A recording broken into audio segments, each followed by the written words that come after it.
الحمد لله وكفى وسلام على عباده الذين اصطفى أما بعد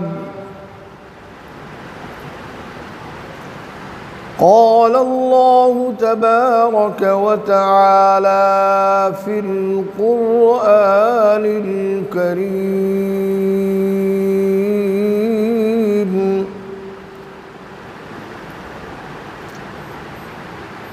أعوذ بالله من الشيطان الرجيم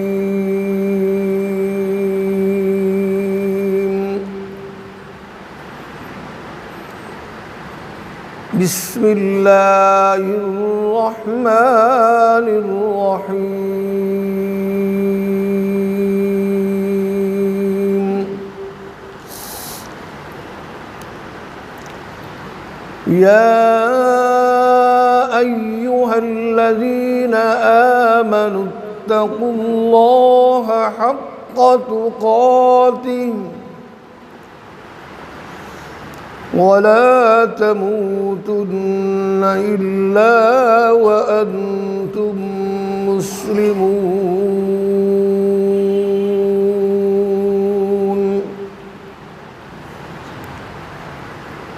صدق الله مولانا العظيم وصدق رسوله النبي الحبيب الكريم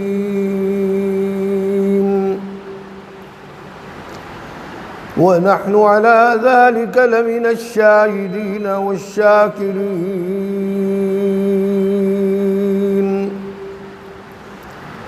والحمد لله رب العالمين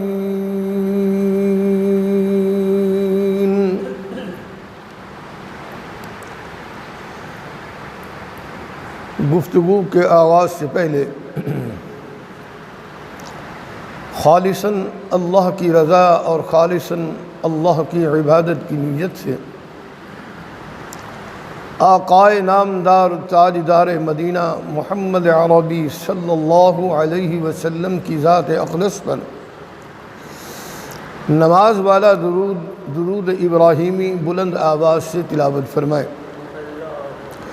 اللہم صلی علی سیدنا و مولانا محمد وعلى آل سيدنا ومولانا محمد كما صليت على إبراهيم وعلى آل إبراهيم إنك حميد مجيد اللهم بارك على محمد وعلى آل محمد كما باركت على إبراهيم وعلى آل إبراهيم إنك حميد مجيد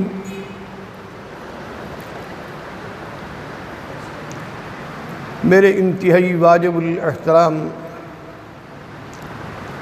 سامعین محترم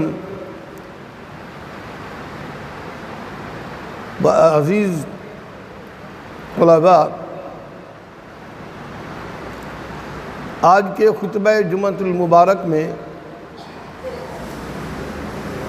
آپ حضرات کے سامنے قرآن حکیم فرقان مجید کی جو آیت کریمہ تلاوت کی گئی ہے، دعا فرمائیں کہ اللہ تبارک و تعالی اس آیت کریمہ کا مفہوم و معانی ہمیں دل کی اتھاہ گہرائیوں سے سمجھنے اور پھر اس پر کامل ایمان اور کامل یقین کے ساتھ عمل پیرا ہونے کی کامل توفیق نصیب فرمائیں۔ بلند آواز سے آمین کہیے۔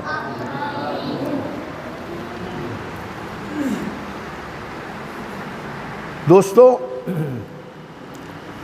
اللہ تبارک و تعالی کا لاکھ لاکھ شکر اور عظیم احسان ہے کہ اس ذات باری تعالی نے ہمیں انسان بنایا. انسان بنانے کے بعد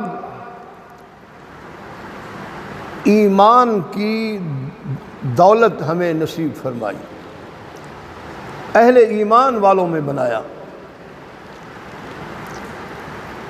یعنی کہ ایمان جیسی نعمت ہمیں عطا فرمائی. اللہ کی بارگاہ میں جتنا بھی شکر ادا کیا جائے کم ہے. سب سے پہلی بات تو اس نے ہمیں انسان اشرف المخلوقات بنایا، اور پھر اس کے بعد ایمان والی دولت سے ہمیں نوازا.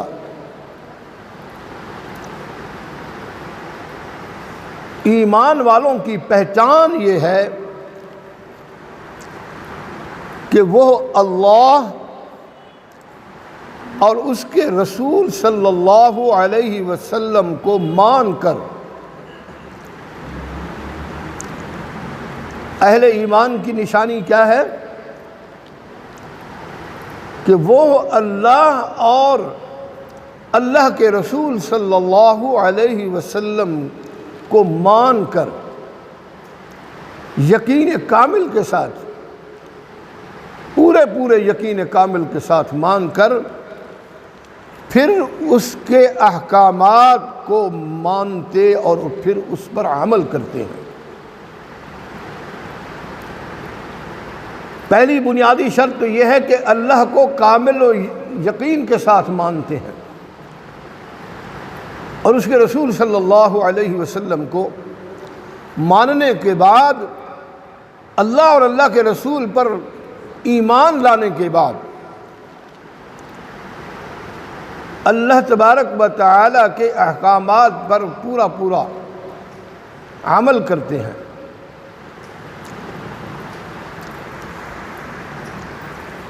اللہ کے رسول صلی اللہ علیہ وسلم نے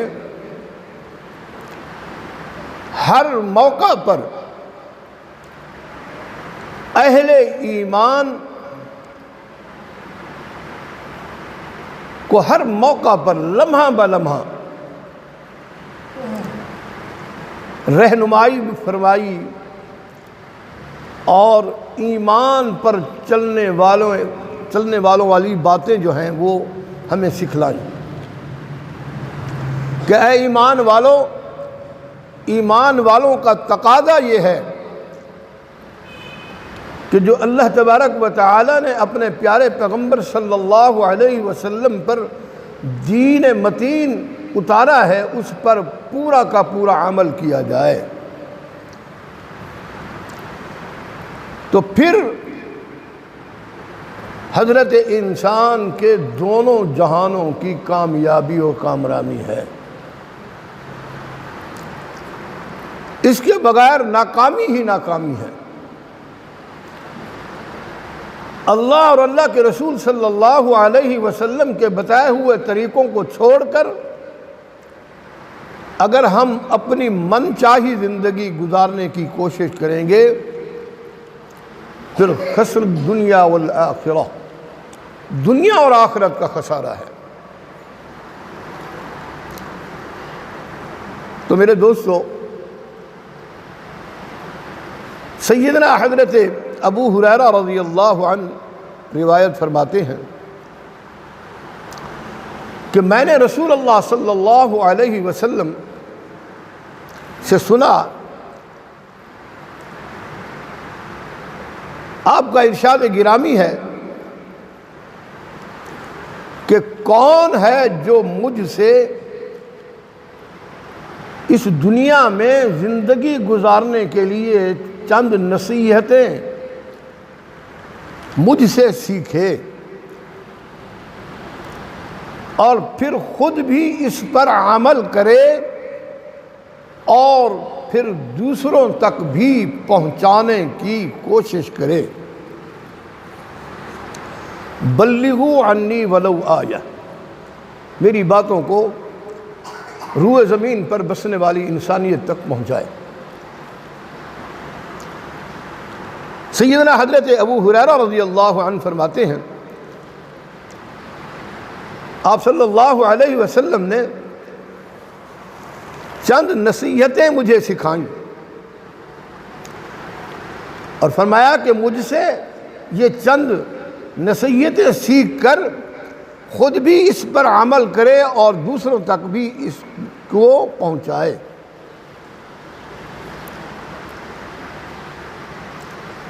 سیدنا حضرت ابو ہریرہ رضی اللہ عنہ فرماتے ہیں کہ میں بارگاہ نبوت میں کھڑا ہو گیا اور میں نے عرض کیا یا رسول اللہ میرے ماں باپ آپ پر قربان ہوں، اللہ کے رسول اس کام کے لیے میں تیار ہوں، میں حاضر ہوں۔ علماء و محدثین سے ہم نے سنا ہے، احادیث نبویہ میں ملتا ہے کہ سیدنا حضرت ابو ہریرہ رضی اللہ عنہ سب سے زیادہ حاضر باش طالب علم تھے رسول اللہ صلی اللہ علیہ وسلم کی بارگاہ میں رہنے والے۔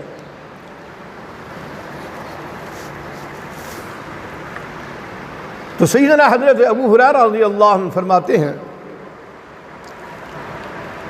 جب میں نے کہا کہ یا رسول اللہ اس کام کے لیے میں تیار ہوں، تو آپ صلی اللہ علیہ وسلم نے میرا ہاتھ پکڑا اور میرا ہاتھ پکڑ کر مجھے 5 باتیں سکھلائیں۔ توجہ کی ضرورت ہے، مختصر وقت ہوتا ہے۔ مجھے 5 باتیں آپ صلی اللہ علیہ وسلم نے ارشاد فرمائیں۔ فرمایا ابو ہریرہ شریعت مطہرہ کی حرام کردہ چیزوں سے خود کو بچاؤ، پہلی بات۔ شریعت مطہرہ کی حرام کردہ چیزوں سے خود اپنے آپ کو بچاؤ تو تم سب سے زیادہ عبادت گزار بندے بن جاؤ گے۔ ابو ہریرہ نے فرمایا صدقت و بررت، اے اللہ کے رسول جو کچھ آپ نے فرمایا سچ فرمایا۔ دوسری بات، ابو ہریرہ اللہ کی تقسیم پر اللہ تبارک و تعالی نے جو رزق تمہارے حصے میں لکھ دیا ہے، اللہ کی تقسیم پر دل و جان سے راضی ہو جائے۔ ابو ہریرہ اللہ کے دیے ہوئے پر راضی ہو جاؤ تو سب سے زیادہ تمہیں غنا حاصل ہو جائے گا۔ یعنی کہ اللہ تبارک و تعالی تمہیں لوگوں کے مال و منصب سے بے نیازی کی دولت نصیب فرما دیں گے۔ دنیا کی بڑی سے بڑی دولت سے تم بے نیاز ہو جاؤ گے۔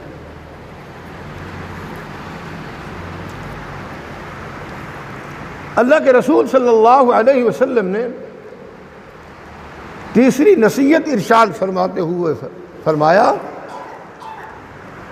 کہ اے میرے ابو ہریرہ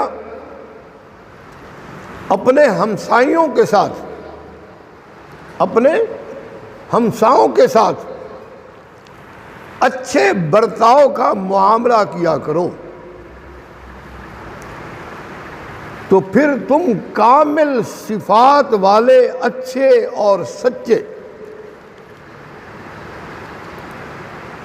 اچھے سچے اور پکے مسلمان، مومن مسلمان بن جاؤ گے۔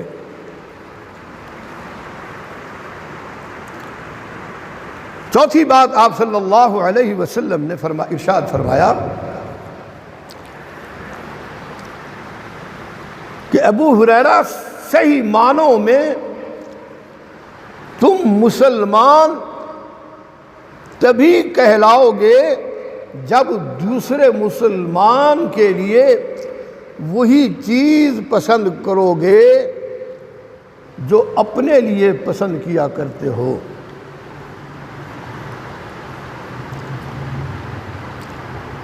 چوتھی بات مکمل ہوئی۔ پانچویں بات آپ صلی اللہ علیہ وسلم نے ارشاد فرمایا، اے میرے ابو ہریرہ،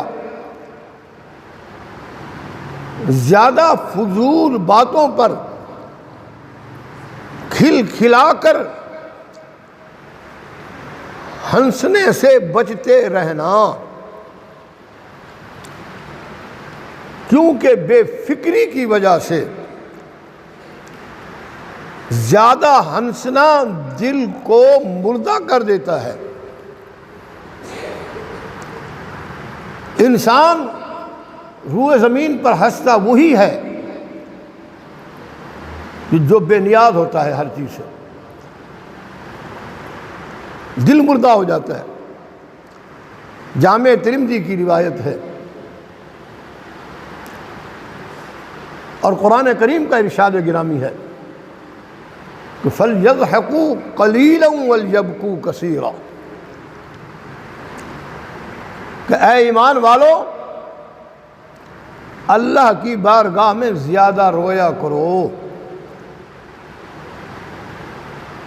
فَلْيَضْحَكُوا قَلِيلًا وَلْيَبْكُوا كَثِيرًا، اللہ کی بارگاہ میں ہنسے تھوڑا کرو، تھوڑا ہنسا کرو، رویا زیادہ کرو۔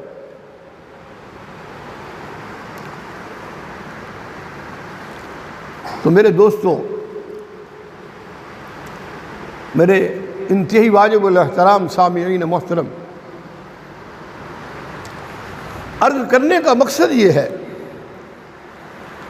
کہ شریعت اسلامیہ میں، شریعت مطہرہ میں جن کاموں سے روکا گیا ہے ہمیں اہل ایمان کو، انہیں منتہیات کہتے ہیں، منتہیات۔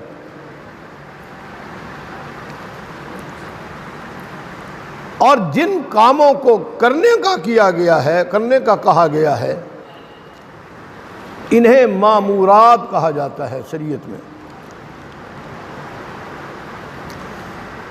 منہیات کرنا اور مامورات کو چھوڑنا شریعت اسلامیہ میں حرام ہے۔ اور حدیث مبارکہ میں اسی حرام سے بچنے والے کو سب سے بڑا عبادت گزار قرار دیا گیا ہے، جو اللہ کی نافرمانیوں سے بچتا رہتا ہے، اللہ کی عبادات کم کرتا ہے، اللہ کی نافرمانیوں سے زیادہ بچتا ہے، فرائض کی ادائیگی کے ساتھ ساتھ اللہ کی نافرمانیوں سے بچتا ہے، کہ اللہ کے ہاں وہ سب سے مقرب اور عبادت گزار متقی انسان ہے۔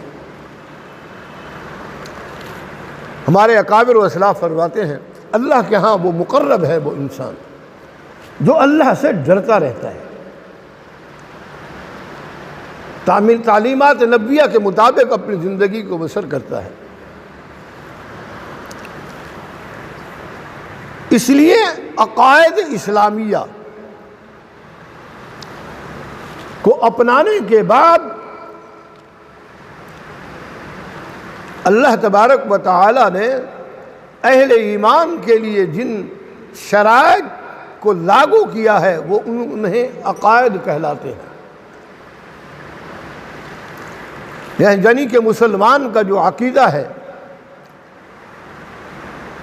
عقائد اسلامیہ کو اپنانے کے بعد فرائض و واجبات کو ادا کرنا سب سے بڑی عبادت ہے۔ سب سے بڑی عبادت جو ہے وہ یہی ہے۔ جو اہل ایمان پر فرائض و واجبات اللہ اور اللہ کے رسول صلی اللہ علیہ وسلم نے لازم قرار دیے ہیں، ان پر عمل پیرا ہونے کے بعد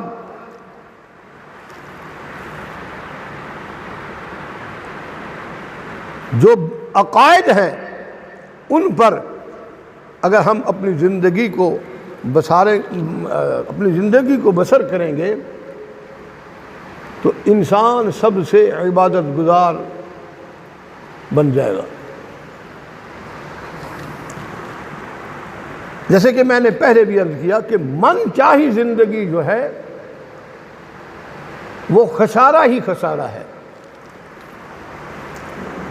لیکن آج کی نئی نسل جو ہے وہ من چاہی زندگی گزارنے پر مصر ہے۔ وہ چاہتی ہے کہ ہم جو خود چاہتے ہیں وہی طریقے سے زندگی گزاریں۔ اللہ اور اللہ کے رسول صلی اللہ علیہ وسلم کے بتائے ہوئے طریقوں پر عمل پیرا ہونے کی سرے سے کوشش ہی نہیں کی جا رہی۔ اس وقت تک کامل و اکمل عبادت نہیں بن سکتی، اس وقت تک انسان کامل و اکمل عبادت گزار بن ہی نہیں سکتا جب تک گناہوں کو چھوڑنے والا نہ بن جائے۔ اور اس کے ساتھ ساتھ جو گناہ زندگی میں ہو چکے ہیں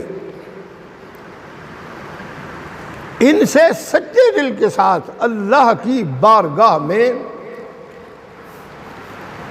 توبہ کرے کہ یا اللہ جو مجھ سے غلطیاں سرزد ہو چکی ہیں اب تو غفور الرحیم ذات ہے، تو معاف فرما،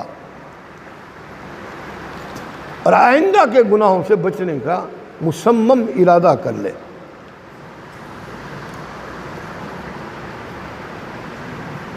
یعنی کہ محرمات سے بچنے والے کو سب سے بڑا عبادت گزار اس لیے قرار دیا گیا ہے کہ بعض محرمات کا ارتکاب انسان کی نیکیوں کے اجر و ثواب کو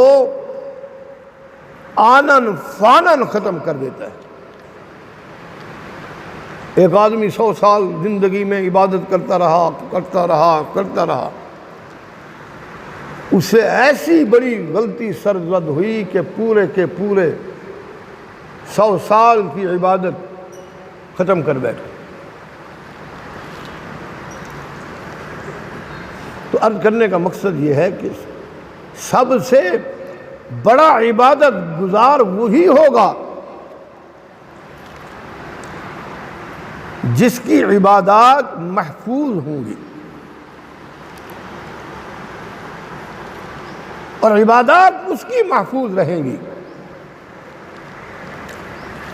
جو گناہوں سے اپنے آپ کو بچاتا رہے گا۔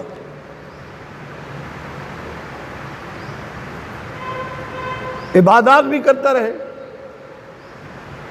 اور گناہ بھی کرتا رہے، ماحول بن گیا ہے نا،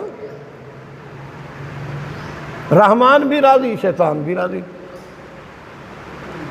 کوئی بات نہیں جی، کوئی بات نہیں، خوشی کا موقع ہے، کر لینے دیجیے۔ خوشی کے موقعوں پر آپ نے دیکھا ہے، ہم نے دیکھا ہے، گلی کوچوں میں جو طوفان بدتمیزی برپا ہوتا ہے، یعنی کہ اللہ کو ناراض کر کے خوشیاں منائی جا رہی ہیں۔ اب تو اللہ معاف فرمائے کہ غمی کے موقع پر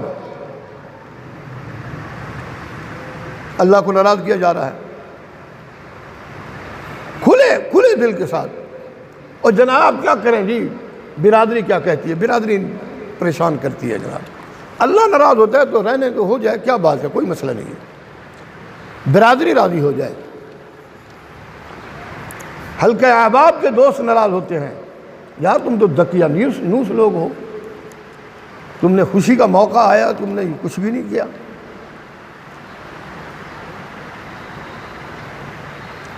تو بہرحال میرے دوستو، عرض کرنے کا مقصد یہ ہے کہ عوام الناس کی بنیادی غلطی جو ہوتی ہے کہ وہ فرائض و واجبات کو ادا نہیں کرتے۔ یہ معاشرے کا ناشور بن چکا ہے، فرائض و واجبات کو ادا نہیں کریں گے، نفلی عبادات میں مشغول رہیں گے، یا پھر بدعات کی رسومات میں لگے رہیں گے۔ انسان کا یہ جو عمل ہے یہ ایسا ہی ہے جو شخص فرض نماز کو چھوڑ کر نوافل ادا کرنا شروع کر دے۔ ان الانسان لفی خسر، انسان سراسر خسارے میں ہے۔ مثلا فرائض میں سے ہے، اللہ کے فرائض میں زکوٰۃ کا ادا کرنا، عشر کا ادا کرنا، صدقۃ الفطر ہے، قربانی ہے، یہ جو اللہ نے ہم پر فرض کیے ہیں، ان فرائض کو چھوڑ کر دیگر رفاہی کاموں پر لگ جائیں۔ جناب یہ کوئی نیکی کا کام نہیں ہے۔ زکوٰۃ ادا نہیں کرتا، عشر ادا نہیں کرتا، صدقہ فطر نہیں دیتا، قربانی نہیں کرتا، یہ اللہ کے فرائض ہیں، یہ شعائر اللہ ہیں، ان کو چھوڑ کر رفاہی کاموں میں اپنے پیسوں کو ضائع کرتا ہے، خرچ کرتا ہے اور بے دریغ خرچ کرتا ہے۔ صاحب استطاعت جو ہوتے ہیں، فرض اپنا حج جیسی فرضی عبادات کو چھوڑ کر نفلی عبادات پر لگ جاتا ہے۔ میرے دوستو، نفلی عبادات اپنی جگہ مسلم، لیکن اللہ اور اللہ کے رسول صلی اللہ علیہ وسلم کے لائے ہوئے دین کے اندر جو ہم پر فرائض و واجبات لاگو ہوتے ہیں، اگر ہم اس کو ادا نہیں کریں گے اور اس سے بڑی بڑی عبادات میں لگے رہیں گے، رفاہی کاموں میں ہم نے بہت بڑا کروڑوں روپے خرچ کر دیا، کامیابی نہیں ہے، آخرت میں رسوائی ہی رسوائی ہے۔ شیطان کا بہکاوا یہ کہ جناب یہ ہم نیکی کا کام نہیں کر رہے، خدمت خلق کر رہے ہیں، مخلوق کی بہت بڑی خدمت کر رہے ہیں جی، غرباء کو کھانا کھلا رہے ہیں جی، ان کا علاج معالجہ کرا رہے ہیں جناب، لیکن زکوٰۃ کا 1 روپیہ ادا نہیں کیا، عشر کا 1 کلو تک دانہ ادا نہیں کیا، قربانی جیسی عبادت کو نہیں ادا کی، اللہ نے حج فرض کیا چھوڑ دیا، جناب عوام خدمت خلق کے حوالے سے ہمیں وقت نہیں مل رہا۔ یہ شیطانی فلسفہ ہے، دھوکہ ہے، دھوکہ۔ شیطان نے ہمیں بہکاوے میں، دھوکے میں، یتخبطہ الشیطان من المس، وہ ہمارے جسموں کو مس کرتا ہے، فرائض و واجبات کو چھڑا کر دیگر کاموں میں لگا کر اسے عبادت کا روپ دینا کہ جناب یہ نیکی کا کام نہیں ہے، یہ بہت بڑا اجر والا کام ہے۔ شرط یہ ہے کہ جب تک ہم اللہ کے بتائے ہوئے دین، نبی مکرم صلی اللہ علیہ وسلم کے پر لائے ہوئے دین پر کامل و اکمل عمل پیرا نہیں ہوں گے، اس وقت تک کامیابی ممکن نہیں ہے۔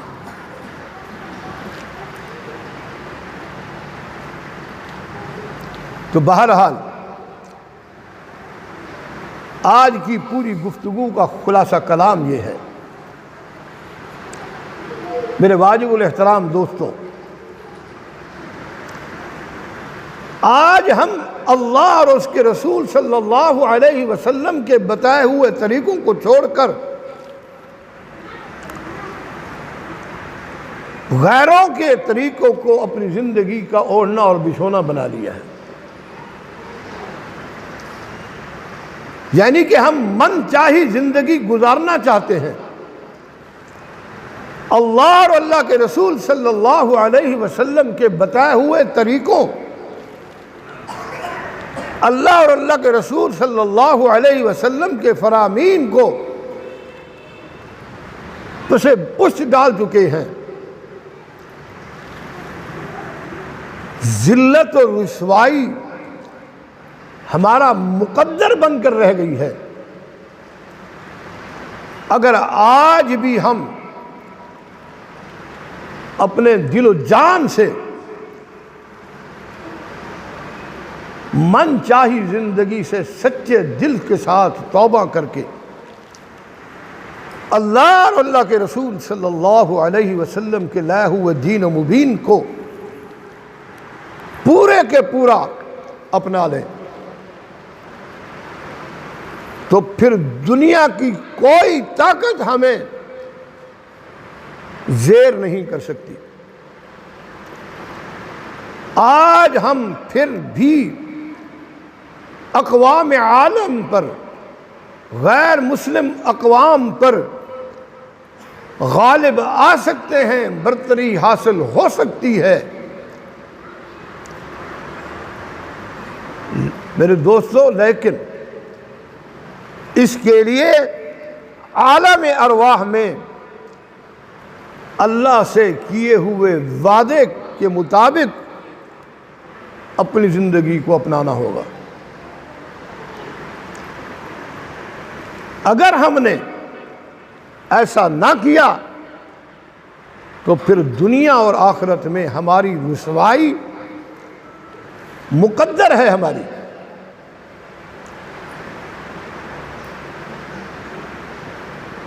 والعصر ان الانسان لفی خسر، انسان سراسر خسارے میں ہے۔ ہاں الا الذین آمنوا وعملوا الصالحات وتواصوا بالحق وتواصوا بالصبر۔ قرآن حکیم میں ایک جگہ اللہ تعالیٰ اور جگہ ارشاد فرماتے ہیں کہ یا ایھا الذین آمنوا اصبروا وصابروا ورابطوا۔ اللہ نے تو اعلان فرما دیا کہ اے ایمان والو صبر کرو صبر کرنے والوں کے ساتھ، اور اللہ کا تقوی اختیار کرو، اللہ سے رابطہ رکھو، ہر معاملے میں اللہ سے رابطہ رکھو۔ آگے اللہ نے اعلان فرما دیا کہ لعلکم تفلحون، تحقیق پکی بات کہ تم کامیاب ہو گئے، دنیا اور آخرت میں کامیاب ہو گئے۔ تو میرے پیارے دوستو، آئیے آج ہم شعبان المعظم جیسے مبارک مہینے میں اللہ کے گھر بیٹھ کر اس بات کا عہد کریں کہ اے اللہ، ہم اپنی غفلت والی زندگی کو چھوڑ کر تیرے محبوب صلی اللہ علیہ وسلم کی پاکیزہ زندگی،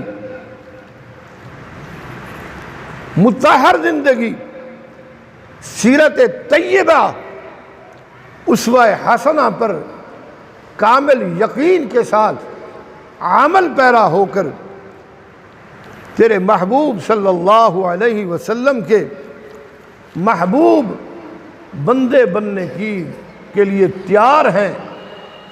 اللہ تو ہمیں معاف فرما دے، اللہ ہمیں تو سیدھا راستہ، صراط مستقیم والا راستہ دکھا دے۔ اقول قولی ھذا والحمد للہ رب العالمین۔